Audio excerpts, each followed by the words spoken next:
ভানড়ে ঢেঁকিতে পাড় দিয়া, ঢেঁকি নাচে বউ নাচে হেলিয়া দুলিয়া। এসব কথা বর্তমান প্রজন্মের ছেলেমেয়েরা শোনেনি, শোনার কথাও নয়, কারণ বর্তমানে ঢেঁকি নিয়েছে ছুটি। আরো সহজ করলে বলা ভালো, আধুনিক যন্ত্র সভ্যতার যুগে ঢেঁকিকে ছুটি দিয়েছি আমরাই। কিন্তু পিঠে পুলির উৎসব মানে নতুন করে খোঁজ পড়ে ঢেঁকির। কাঠের তৈরি দানবাকৃতি এই যন্ত্রের তৈরি চালের গুঁড়ো ছাড়া ভোজন রসিক বাঙালির পিঠের স্বাদ পূরণ হয় না যে।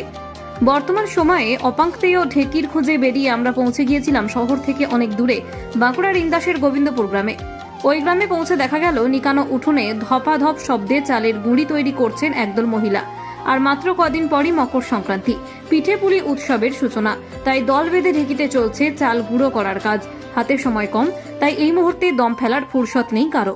ঢেঁকিতে চাল গুঁড়ো করার ফাঁকে রাখি বাগদি ভারতী বাগদিরা বলেন, ঢেঁকিতে তৈরি চাল গুঁড়ির পিঠেতে যে স্বাদ হয় মেশিনের গুঁড়ো করলে তা হয় না। তাই পরিশ্রম আর সময় দুটোই বেশি লাগলেও এখনো পিঠে তৈরির চাল গুঁড়ো তৈরি করার ক্ষেত্রে ঢেঁকির উপরেই এখনো আস্থা তারা রেখেছেন বলে জানান।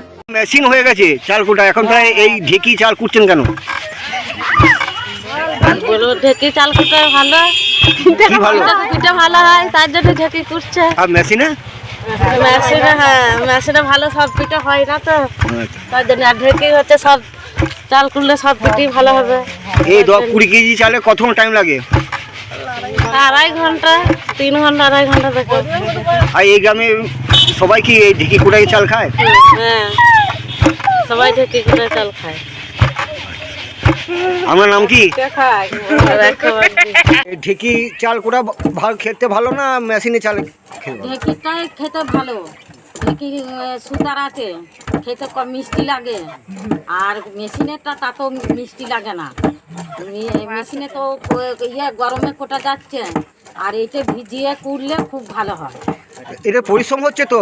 পরিশ্রম হলেও আগেও তো এইটি করে খেয়েছে, এখন মেশিনটা উঠেছে। আর আগে তো মেশিন ছিল কি থাকে না।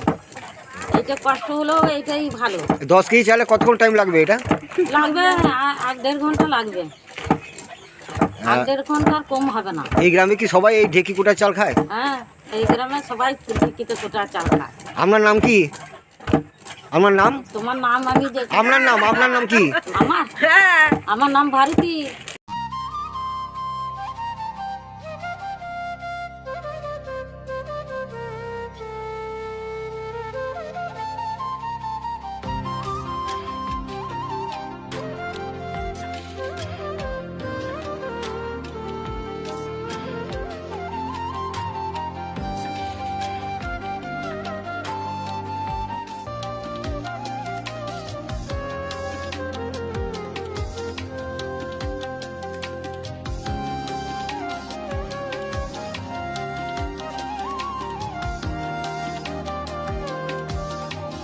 বাঁকুড়া থেকে দেবজিৎ দত্তের রিপোর্ট, TV5 বাঁকুড়া।